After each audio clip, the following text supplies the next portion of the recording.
अस्सलाम वालेकुम नाजरीन, आप देख रहे हैं INN चैनल। मैं हूं शेख अहमद अली। इस न्यूज़ बुलेटिन में आइए नज़र डालते हैं दिन भर की बड़ी खबरों पर। मेडिकल एंट्रेंस इम्तिहान नीट 2024 तनाज़े पर सुप्रीम कोर्ट में आज 2 घंटे 20 मिनट तक सुनवाई हुई। अदालत ने नेशनल टेस्टिंग एजेंसी को गड़बड़ी से फ़ायदा उठाने वाले उम्मीदवारों की जानकारी देने और CBI को जांच का अब तक का अपडेट देने को कहा। वहीं मरकजी हुकूमत से NTA में सुधार के लिए बनी एक्सपर्ट कमेटी की जानकारी मांगी है। इसके अलावा री एग्ज़ाम की मांग करने वाले पिटिशनर से मैक्सिमम 10 पेज की कंसोलिडेटेड रिपोर्ट मांगी है। कोर्ट ने कहा कि सभी 4 शुबे की शाम 5 बजे तक अपने जवाब सौंपे।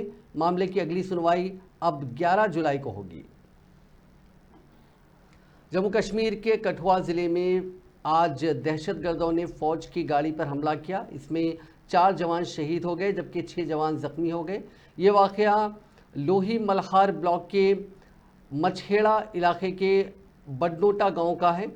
मछेड़ी में दहशतगर्दों और सिक्योरिटी फोर्सेस के बीच मुठभेड़ चल रही है। जख्मी जवानों का इलाज जारी है। दहशतगर्दों ने फौज पर यह हमला तब किया जब पुलिस और सिक्योरिटी फोर्सेस की जॉइंट टीम मछेड़ी इलाके में तलाशी ले रही थी। ये इलाका हिंदुस्तानी फौज के 9 कोर के तहत आता है।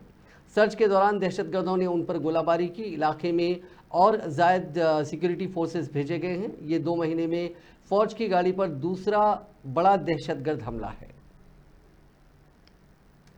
चीफ मिनिस्टर रेवंत रेड्डी ने रियासत में स्किल यूनिवर्सिटीज़ को जंगी खतूत पर कायम करने की ओहदेदारों को हिदायत दी। उन्होंने महकमे तालीम और इंडस्ट्रीज़ के ओहदेदारों के अलावा सनती मैदान से वाबस्ता माहिरीन को मशवरा दिया कि वो जारिया माह के अवाखिर से शुरू होने वाले असम्बली इजलास से कबल यानी 23 जुलाई तक स्किल यूनिवर्सिटीज़ के क़याम के लिए दरकार तजावीज़ पर मबनी एक रिपोर्ट पेश करें।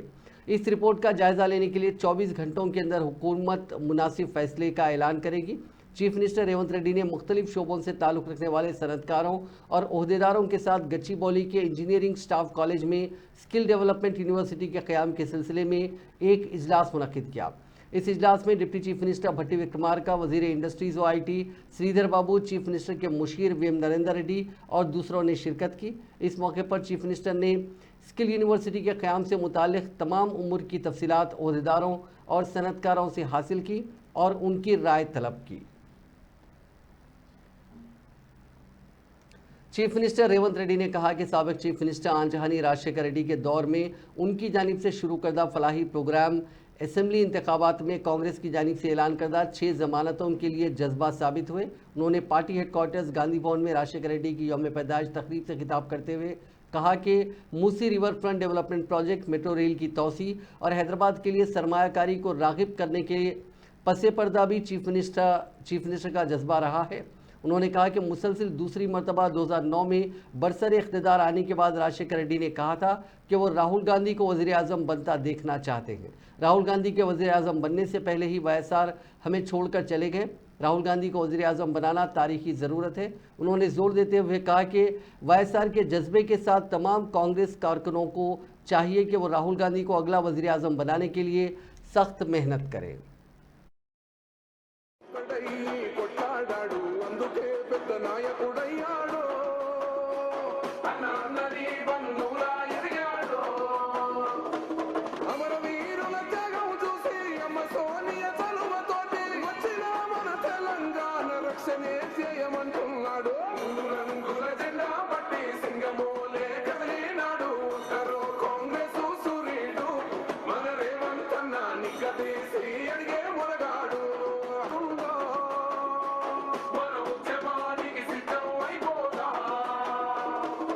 కానీ ఈనాడు చారిత్రాత్మకమైన అవసరం ఉన్నది. రాహుల్ గాంధీ గారి లాంటి బలమైన నాయకుడు పాదయాత్రలో ప్రజల నుంచి తెలుసుకున్న సమస్యలు, ఆ సమస్యల పరిష్కారానికి ప్రజల మధ్యలో ఉండే రాహుల్ గాంధీ గారు ప్రధానమంత్రిగా బాధ్యతలు చేపట్టాలి. అందుకే డాక్టర్ వైఎస్ఆర్ స్ఫూర్తిగా వారిచ్చిన సందేశాన్ని తీసుకొని మనమందరం కష్టపడాలి, రాహుల్ గాంధీ గారికి అండగా నిలబడాలి. ఈ రోజు ఎవరైతే రాహుల్ గాంధీ గారిని ప్రధానమంత్రిని చేయడానికి పూనుకుంటారో, ఎవరైతే ఆ దిశగా అడుగులు వేస్తారో వారే నిజమైన వైఎస్ఆర్ వారసులు, వారే నిజమైన వైఎస్ఆర్ గారి ఆశయాలను కొనసాగించే వాళ్ళు. అట్లా కాకుండా ఆ విధానానికి వ్యతిరేకంగా ఎవరు ప్రయత్నం చేసినా వారు వైఎస్ఆర్ వ్యతిరేకులే అని చెప్పి మనం భావించవలసిన అవసరం ఉన్నది. అందుకే ఈ రోజు ఈ వేదిక మీద నుంచి ఈ ప్రభుత్వాన్ని ఆశీర్వదించి ముందుకు నడిపించడానికి 10 ఏళ్లు ఈ రాష్ట్రంలో 10 ఏళ్లు కాదు రాబోయే 2 దశాబ్దాలు కూడా ఈ రాష్ట్రంలో కాంగ్రెస్ పార్టీ ప్రజల సంక్షేమం కోసం పనిచేయటం కోసం మనమందరం అంకిత భావమై ఏకం కావాల్సినటువంటి అవసరం కూడా ఉందని ఈ సందర్భంగా పిలుపిస్తా ఉన్నాం. అనేక కారణాల చేత आंध्र प्रदेश के साबिक वज़ीर आला और वाईएसआर कांग्रेस पार्टी के सदर वाईएस जगन मोहन रेड्डी ने जिले कड़पा की एडुलुपाया में अपने वालिद व मुत्तहदा आंध्र प्रदेश के साबिक वज़ीर आला वाईएस राजशेखर रेड्डी की 75वीं यौम पैदाइश पर उन्हें खिराज अकीदत पेश किया। जगन मोहन रेड्डी के साथ आनजानी वाईएस राजशेखर रेड्डी को खिराज अकीदत पेश करने वालों में उनकी वालदा वाईएस विजयम्मा, जगन की बीवी वाईएस भारती और ख़ानदान के दीगर अफराद साथ थे। इस प्रोग्राम में राजशेखर रेड्डी के हामियों, पार्टी के अरकान पार्लियामेंट, अरकान असम्बली, अरकान काउंसिल, साबिक वज़रा, साबिक अरकान असम्बली, मकामी कायदीन की बड़ी तादाद ने शिरकत की। मुत्तहदा आंध्र प्रदेश के साबिक वज़ीर आला राजशेखर रेड्डी की यौम पैदाइश पर लोकसभा में अपोजिशन लीडर व कांग्रेस के रहनुमा राहुल गांधी ने उनकी खिदमत को याद किया। उन्होंने अपने वीडियो पैगाम में राजशेखर रेड्डी को हकीकी अवामी लीडर करार दिया और कहा कि वो आंध्र प्रदेश के अवाम में यकीन रखते थे और उनके लिए वो ज़िंदगी गुजारते थे। Namaskar.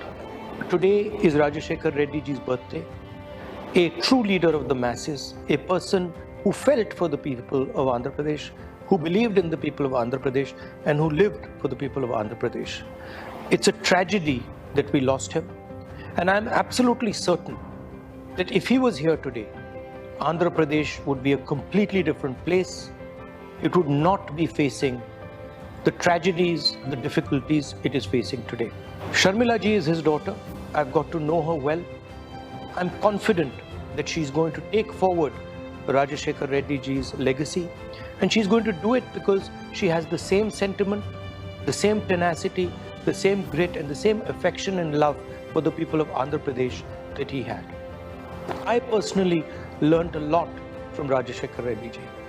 My Bharat Jodo Yatra, the walk from Kanyakumari to Kashmir, was inspired by Rajashekar Reddy ji's yatra across Andhra Pradesh. I remember seeing the visuals of Rajashekar Reddy ji walking through the heat, walking through the rain, and walking with the people of Andhra Pradesh. And we took some of those ideas and we रियासती वजीर कोमटिरेड्डी वेंकट रेड्डी ने नलगुंडा जिले के केतीपल्ली मंडल के कोरलापाडू toll plaza के पास ADP इदारे की जानिब से कायम होने वाले ट्रॉमा कोर्स सेंटर का संग बुनियाद रखा। इस सेंटर के क़याम के लिए 5 करोड़ रुपए खर्च किए जाएंगे। इस मौके पर मुनक़दा तकरीब से खिताब करते हुए वजीर कोमटिरेड्डी वेंकट रेड्डी ने कहा कि सड़क हादसात में ज़ख्मी होने वाले अफराद की जानों को बचाने के लिए इस तरह के सेंटर्स का क़याम ज़रूरी है। उन्होंने कहा कि सड़क हादसात में ज़ख्मी होने वाले अफराद का इलाज करने के लिए एडीपी इदारे ने आगे आते हुए ट्रॉमा सेंटर के क़याम का पेशकश किया, जो खुश आइन बात है। उन्होंने कहा कि हैदराबाद विजयवाड़ा कौमी शाहरा पर ज़्यादा सड़क हादसात रोनुमा होते हैं। हादसात के फौरी बाद उन्हें इब्तदाई तिब्बी इमदाद फराहम करना ज़रूरी होता है। इसके लिए ट्रॉमा केयर सेंटर में उनका इलाज करते हुए उन्हें बेहतर इलाज के लिए बड़े अस्पताल को मुंतकिल किया जा सकता है। उन्होंने कहा कि 1 एकड़ पर इस सेंटर को कायम किया जा रहा है। 7 सितंबर तक इस ट्रॉमा केयर सेंटर का इफ्तिताह अमल में लाया जाएगा। रियासत की असल अपोजिशन जमात बीआरएस से कांग्रेस में अरकान असम्बली के इनहराफ का सिलसिला जारी है। हल्के की तरक्की के नाम पर यह अरकान असम्बली कांग्रेस में शामिल हो रहे हैं। पहले ही 7 अरकान असम्बली और 6 अरकान काउंसिल कांग्रेस में शामिल हो गए हैं। आज बीआरएस की एक और एमएलसी वेंकट रमना रेड्डी ने चीफ मिनिस्टर रेवंत रेड्डी से मुलाकात की। ये मुलाकात सियासी हलकों में मौजूए बहस बनी हुई है। कांग्रेस के ज़राए के मुताबिक चीफ मिनिस्टर के दौरे महबूब नगर के मौके पर वो कांग्रेस में शामिल हो जाएंगे। वेंकट रामी रेड्डी के बीआरएस से इस्तीफा और कांग्रेस में शमूलियत की खबर से बीआरएस में हलचल पैदा हो गई है। हाई कोर्ट ने बीआरएस से कांग्रेस में शामिल होने वाले अरकान असम्बली को नाअहल करार देने के मुकदमे की समाअत 12 जुलाई तक मुलतवी कर दी। आज की समाअत में दरखास्त गुजार के वकील ने अदालत को बताया कि पार्टी इनहराफ करने वाले अरकान असम्बली दानम नागेंदर, कडियम श्रीहरि और तेल्लम वेंकट राव को असम्बली की रुकनीत से नाअहल करार देने के लिए स्पीकर असम्बली से नुमाइंदगी की गई, लेकिन स्पीकर असम्बली गडम प्रसाद ने बीआरएस पार्टी की जानिब से दी गई याददाश्त पर कोई कार्रवाई नहीं की। उन्होंने अदालत को बताया कि पार्टी तब्दील करने वाले अरकान असेंबली को 3 माह के अंदर नाअहल करार देने से मुताल्लिक सुप्रीम कोर्ट ने फैसला दिया है।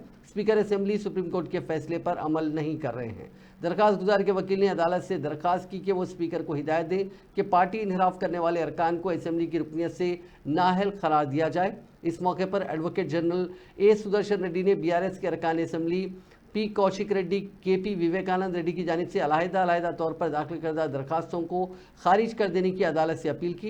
एडवोकेट जनरल स्पीकर के दफ्तर के सेक्रेटरी की जानिब से अदालत में नुमाइंदगी कर रहे थे। उन्होंने अपने दलाइल पेश करते हुए कहा कि साबिक़ में सुप्रीम कोर्ट के दिए गए फैसले के मुताबिक स्पीकर की जानिब से लिए जाने वाले फैसले में अदालतों को मुदाखलत करने का कोई इख्तियार नहीं होगा। कालेश्वरम प्रोजेक्ट के तहत तामीर किए गए 3 बैरेजेस की नाक़िस तामीर और तामीरी कामों में हुई मुबैना धांधलियों की तहकीकात करने वाले जस्टिस सीपी घोष कमीशन ने इंजीनियर्स को हिदायत दी है कि वो 16 जुलाई तक कमीशन में अपना हल्फनामा दाखिल करें। बताया गया है कि कमीशन महकमा आबपाशी के इंजीनियर्स और कंस्ट्रक्शन कंपनियों के नुमाइंदों की जानिब से दाखिल करदा हल्फनामों का तफसीली जायजा ले रही है। इसके बाद कमीशन की जानिब से मुख्तलिफ अफराद को नोटिसें जारी की जाएंगी। बाद अज़ां गवाहों के बयानात कलमबंद किए जाएंगे। हुकूमत तेलंगाना ने 35 कॉरपोरेशन के सुदूनशीन को मुकर्रर किया। बेशतर सुदूनशीन हुक्मरान जमात कांग्रेस के कायदीन हैं, जिन्हें नवंबर 2023 में मुनक़िदा असेंबली इंतखाबात में टिकट से महरूम किया गया है। अगरचे के 7 अलहदा अहकामात 2 साल के लिए सदरनशीन मुकर्रर करने के सिलसिले में 15 मार्च को चीफ सेक्रेटरी शांति कुमारी ने जारी किए थे, ताहम पीर को इन अहकामात को एक मरतबा फिर जारी किया गया। एस अनुवेश रेड्डी को सदरनशीन Telangana state seeds development corporation limited मुकर्रर किया गया। K Balraju Telangana state agro industries development corporation की क़यादत करेंगे।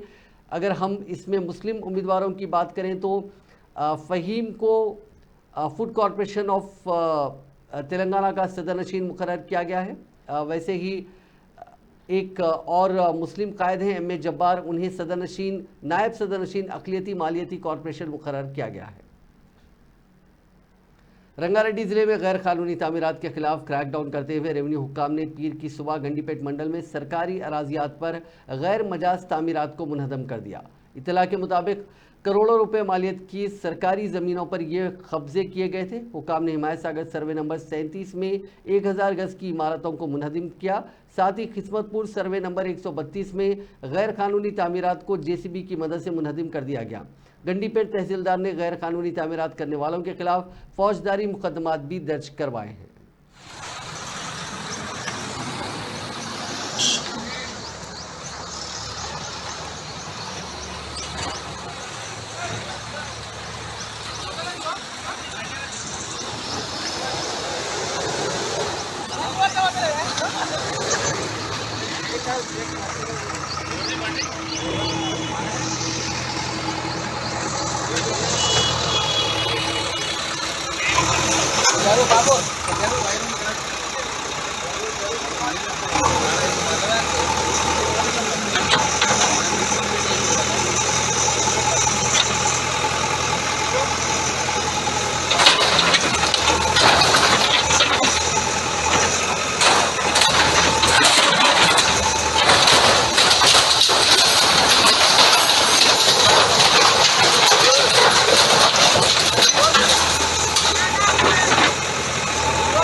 तेलंगाना के मेडचल जिले के पीरजादीगुड़ा में सीलिंग अराजी पर गैर मजाज तामीरात को मुनहदिम कर दिया गया। बल्दिया की इस इन्हदामी कार्रवाई में रुकावट पैदा करने पर BRS कॉरपोरेटर्स को गिरफ्तार कर लिया गया।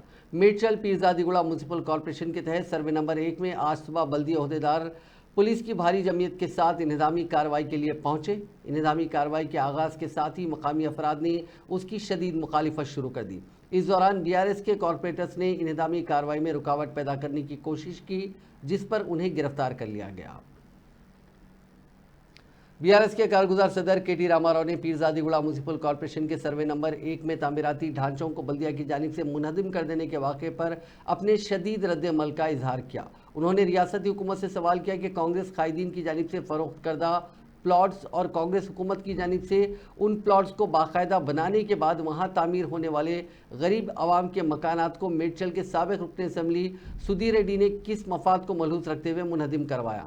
इस मामले की जामे तहकीकात करवाई जाए। उन्होंने कहा कि अवामी हुक्मरानी में अवाम की मदद के लिए जाने वाले कांग्रेस के कॉरपोरेटर्स को पुलिस ने गिरफ्तार कर लिया, जो बाइस तशवीश है। उन्होंने कहा कि 2008 में वाईएस राजशेखर रेड्डी के दौरे हुकूमत में कांग्रेस कायदीन रामदास गौड़, जगदीश्वर रेड्डी और कांग्रेस कॉरपोरेटर्स अमर सिंह के खानदान वालों ने यहां प्लॉट्स फरोख्त किए थे। बादशाह महकमे रेवेन्यू के अहदेदारों ने प्लॉट खरीदने वालों को एनओसी भी जारी किया था, जिसके पेश नज़र गरीब आवाम ने बैंकों से लोन हासिल करते हुए यहाँ मकानात तामीर किए थे, लेकिन कांग्रेस हुकूमत ने उन मकानात को मुनहदिम कर दिया।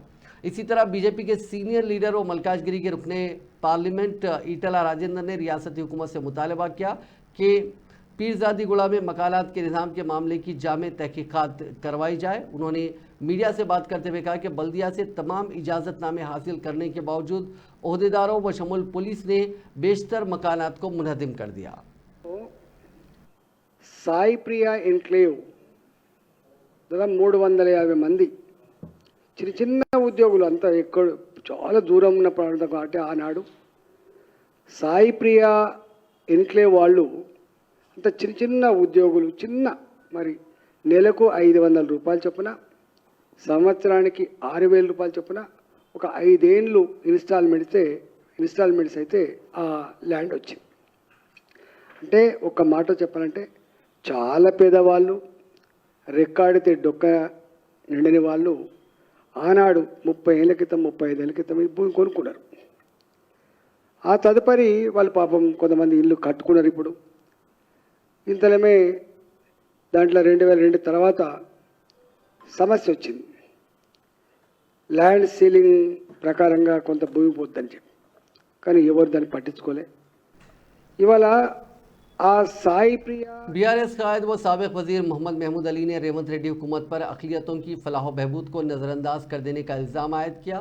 तेलंगाना भवन में प्रेस कॉन्फ्रेंस से खिताब करते हुए उन्होंने कहा कि अदानी कंपनी को बरकी बिल्स की वसूली की जिम्मेदारी सौंपना हैदराबाद के पुराने शहर की अक़लियतों की तौहीन के मुतरादिफ है। उन्होंने फौरी तौर पर इस फैसले को वापस लेने का हुकूमत से मुतालबा किया। मोहम्मद महमूद अली ने कहा कि कांग्रेस लीडर राहुल गांधी अदानी को पसंद नहीं करते, लेकिन तेलंगाना के चीफ मिनिस्टर रेवंत रेड्डी अदानी को रियासत में सरमायाकारी की दावत दे रहे हैं। बीआरएस कायद ने कहा कि केसीआर हुकूमत में हर साल अक़लियतों की बहबूद पर 2000 करोड़ रुपए बजट मख्तस किया जाता था। इंतखाबात से कबल रेवंत रेड्डी ने कांग्रेस इख्तिदार में आने पर 4000 करोड़ रुपए बजट मख्तस करने का वादा किया था। उन्होंने आने वाले बजट में अक़लियतों के लिए 4000 करोड़ रुपए मख्तस करने का मुतालबा किया। अरे केसीआर साहब का पीरियड कितना अच्छा था, माइनॉरिटी को रिस्पेक्ट थी, माइनॉरिटी को मिनिस्ट्री थी, माइनॉरिटी को बजट था। 10 साल में जो बजट खर्चा करे वो तकरीबन 11-12 हज़ार करोड़ का खर्चा करे, और अब माइनॉरिटीज़ को ओवरसीज स्कॉलरशिप लग गया और गरीब बच्चियों की शादी करे। 1,90,000 से ज़्यादा माइनॉरिटीज़ लड़कियों की शादी करने वाले केसीआर साहब है। आज 1 तोला सोना बोल के 1 तोला भी सोना छोड़ी, वो असल पैसे भी नहीं मिल रहे। तो कई जो इश्यूज़ है उसमें काफ़ी लोग परेशान हैं। इस बात से हम चीफ मिनिस्टर साहब से गुजारिश करते हैं कि माइनॉरिटीज़ को एजुकेशन में आगे बढ़ाइए, जिस तरह केसीआर साहब बढ़ा रहे हैं उसको कंप्लीट कीजिए। और आप जो हमारा तेलंगाना डेवलप तेलंगाना है उसको बर्बाद होने मत दीजिए। लोग यहाँ से बिजनेस छोड़ के गुजरात के तरफ हुए, खुद चीफ मिनिस्टर साहब भी अपने बयान में कहें कि यहाँ से लोग गुजरात की तरफ जा रहे हैं बिजनेस करने के लिए। क्यों? यहाँ पे फैसिलिटीज़ अगर अच्छे देंगे तो ज़रूर करेंगे। इंडस्ट्री जो पॉलिसी थी हमारी, विदिन 15 डेज़ में पूरा इंडस्ट्रीज़ की पॉलिसी, कोई परमिशन को जाने की ज़रूरत नहीं पड़ती थी। एप्लीकेशन करने के बाद ऑटोमेटिक गवर्नमेंट ऑफिसर्स को कंप्लीट करके देते थे। बहुत से इंडस्ट्रीज हमारे पास आए, बहुत सा इन्वेस्टमेंट आया, बहुत से लोग जॉब के लिए बेंगलुरु छोड़ के पूरे लोग हैदराबाद की तरफ आते थे। तो हमारी यही गुजारिश है, ये जो भी IT है उसको और डेवलप कीजिए ताकि उससे लोगों को रोज़गार मिल सके। और प्रॉपरली हम यही गुजारिश करने के लिए आज प्रेस लिए कि माइनॉरिटी से जो किए गए वायदे हैं उसे पूरा कीजिए। माइनॉरिटी में बहुत बेचैनी है, बहुत परेशान है बच्चे पढ़ने के लिए। अरे केसीआर साहब का पीरियड कितना अच्छा था, माइनॉरिटी को रिस्पेक्ट थी, माइनॉरिटी को कमिश्नर और डायरेक्टर स्कूली तालीम के दफ्तर सैफाबाद के सामने एहतजाज करने पर तुलबा तंजीमों के कई अरकान के अलावा डीएससी मुलाजिमत के ख्वाहिशमंदों को तहवील में ले लिया गया। तकरीबन 11 बजे दिन सैकड़ों डीएससी ख्वाहिशमंद और तुलबा तंजीमों के कारकुन सैफाबाद में स्कूल एजुकेशन के दफ्तर के सामने जमा हुए और हुक्काम से मुतालबा किया कि 3 माह के लिए तकर्रुरात के इस इम्तिहान को मुलतवी किया जाए। एहतजाजी सड़क पर बैठ गए, जिस पर पुलिस हरकत में आई और उनको तहवील में ले लिया। बाद अज़ां पुलिस ने तमाम एहतजाजियों को गोशा महल पुलिस स्टेडियम मुंतकिल कर दिया।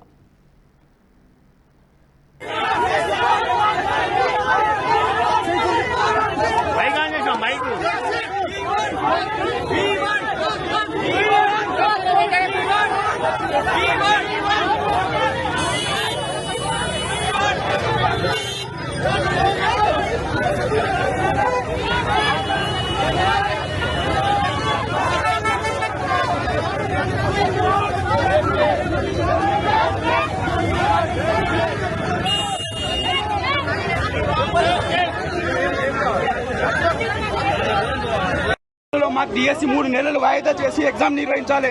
డిఎస్సి ఎగ్జామ్ సిలబస్ అనేది గ్రూప్ 1 గ్రూప్ 2 గ్రూప్ 3 కనుక హెవీ సిలబస్. మాకు టెట్ ఎగ్జామ్ నిర్వహించి కనీసం 15 రోజులు కాలేదే. ఆ 15 రోజులనే మళ్ళీ మాకు డిఎస్సి ఎగ్జామ్ అని చెప్పేసి డేట్లు ప్రకటించినారు. మా సిలబస్ ఏది కంప్లీట్ కాలేదు. 2-3 నెలల వరకు ఎగ్జామ్ ఉంది లేదు అనేది ఏది చెప్పకుండా మాకు ఎగ్జామ్ నిర్వహించారు. लाइव शो के दौरान मुबैना तौर पर एक बच्ची के खिलाफ नामुनासिब तबसरे करने के इल्ज़ाम में यूट्यूबर परिणीत हनुमंत के खिलाफ मुकदमा दर्ज कर लिया गया। अदाकार साई धर्म तेज की जानिब से वीडियो ट्वीट करने और हुक्काम से यूट्यूबर और दीगर के खिलाफ कार्रवाई करने की ख्वाहिश की गई थी।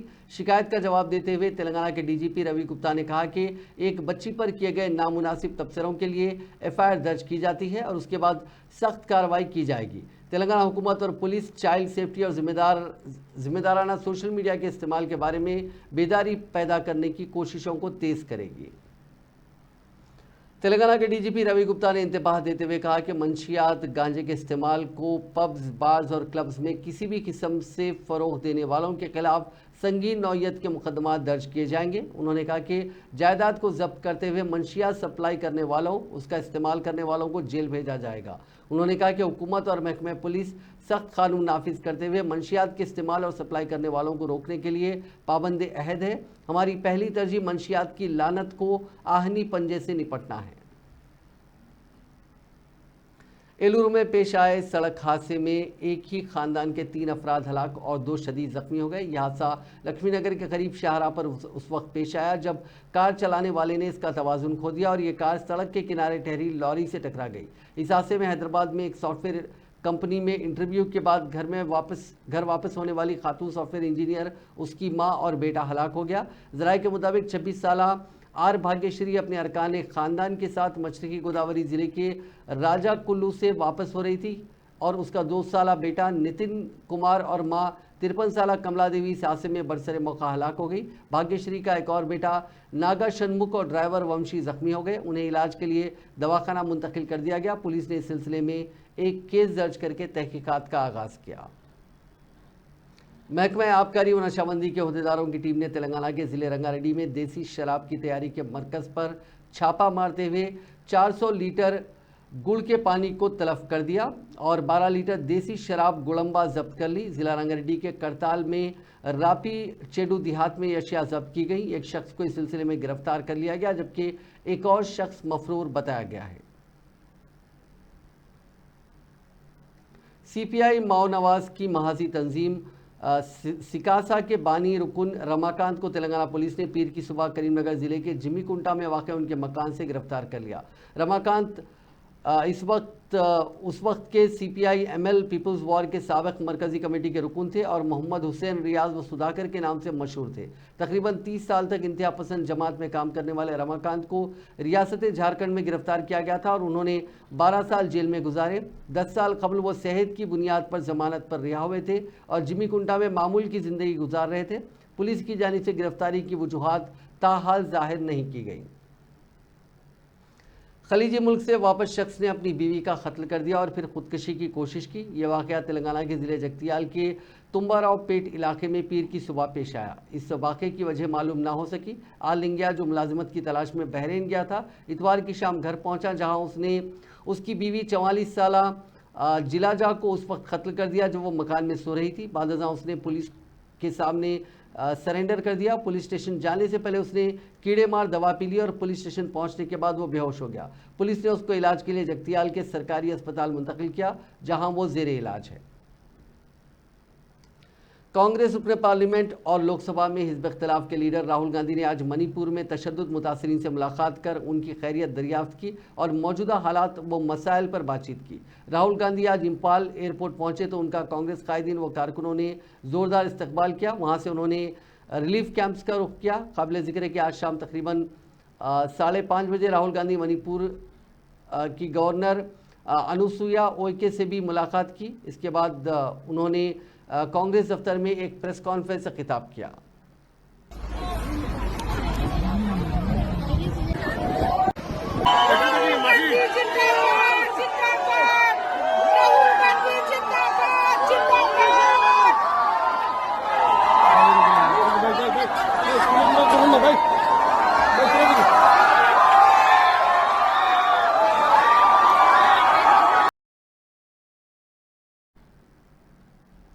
कांग्रेस की जनरल सेक्रेटरी प्रियंका गांधी वाड्रा ने चीन की दरअंदाजी पर गहरी तशवीश का इजहार करते हुए कहा कि उसने हिंदुस्तानी सरहद में गांव आबाद कर दिए हैं और तकरीबन 4000 मुरब्बा किलोमीटर ज़मीन पर कब्जा कर लिया है, लेकिन मोदी हुकूमत इस मामले पर खामोशी इख्तियार किए हुए है। प्रियंका गांधी ने कहा कि खबर यह भी है कि अरुणाचल प्रदेश में अपनी दरअंदाजी की सरगर्मियां जारी रखते हुए अब चीन लद्दाख के इलाके में भी बंकर्स बना रहा है। चीन की सरहद पर हमारे गश्त के 65 पॉइंट्स थे, जिनमें से 26 पर कब्जा कर लिया गया है और अब वो अपनी अस्करी सरगर्मियों को मजीद मुअस्सर बना रहा है। झारखंड असेंबली के खुसूसी इजलास में हेमंत सोरेन की हुकूमत ने आज एतमाद का वोट हासिल कर लिया। हुकूमत की हिमायत में 45 और मुखालिफत में 0 वोट डाले गए। एतमाद के वोट के दौरान बीजेपी के अराकीन असेंबली ऐवान से वॉकआउट कर गए। आज़ाद MLA सरयू राय ने वोटिंग में हिस्सा नहीं लिया और गैर जानिबदार रहे। झारखंड असेंबली में MLAs की कुल तादाद 82 है, जिनमें से 5 सीटें अब भी खाली हैं, जबकि एक स्पीकर है। मुंबई में इतवार की देर रात 1 बजे से पीर की सुबह 7 बजे तक 6 घंटों में करीब 300 मिलीमीटर से ज़्यादा बारिश दर्ज की गई। इस वजह से शहर के कई निचले इलाकों में पानी भर गया। तेज़ बारिश के चलते मुंबई एयरपोर्ट पर विजिबिलिटी भी घटी। रात 2:22 से सुबह 11 बजे तक 50 फ़्लाइट्स को कैंसिल करना पड़ा। इनमें से 42 flights Indigo, 6 flights air India और 2 फ़्लाइट्स दीगर एयरलाइंस की हैं। रेलवे ने बताया कि ट्रैक पर पानी भरने की वजह से मुंबई डिवीज़न की 5 ट्रेनें कैंसिल की गई। वहीं कुछ लोकल ट्रेनें भी कई घंटों की देरी से चल रही हैं। मुंबई में BMC ने सरकारी और प्राइवेट स्कूल कॉलेजों में आज के लिए छुट्टी का ऐलान किया था।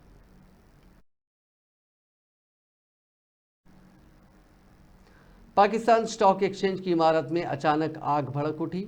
एक रिपोर्ट के मुताबिक आग पाकिस्तान स्टॉक एक्सचेंज की इमारत की 4थी मंजिल पर लगी। रेस्क्यू की टीम भी फायर ब्रिगेड अमले के साथ आग बुझाने पहुंची। आग लगने की बायस पाकिस्तान स्टॉक मार्केट में ट्रेडिंग रोक दी गई।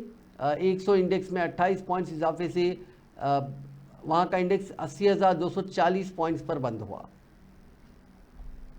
बरतानिया में इख्तिदार की तब्दीली के बाद फ्रांस में भी अवाम ने हुकूमत का तख्ता पलट दिया। फ्रांस में इतवार को होने वाले आम इंतखाबात में सदर इमैनुअल मैक्रोन की पार्टी को शिकस्त का सामना करना पड़ा। मौसूला आदाद शुमार के मुताबिक जुमला 577 सीटों पर वोटिंग हुई, जिनमें से बायां बाजू की न्यू पॉपुलर फ्रंट अलायंस को 182 सीटें मिली। इसके साथ ही इमैनुअल मैक्रोन की रेनेसेंस पार्टी दूसरे नंबर पर रही। रेनेसेंस सिर्फ 163 सीटें ही जीत सकी। दाएं बाजू की नेशनल रैली अलायंस को 143 सीटें मिली।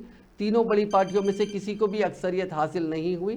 फ्रांस में अक्सरियत हासिल करने के लिए 289 सीटें जीतना ज़रूरी है। अगर किसी पार्टी को अक्सरियत हासिल नहीं होती है तो ये बात तय है कि फ्रांस में मखलूत हुकूमत बनेगी। इसी दौरान बाएं बाजू के अलायंस को ज़्यादा सीटें मिलने की वजह से दारुल हुकूमत पेरिस समेत पूरे मुल्क में तशद्दुद फूट पड़ा।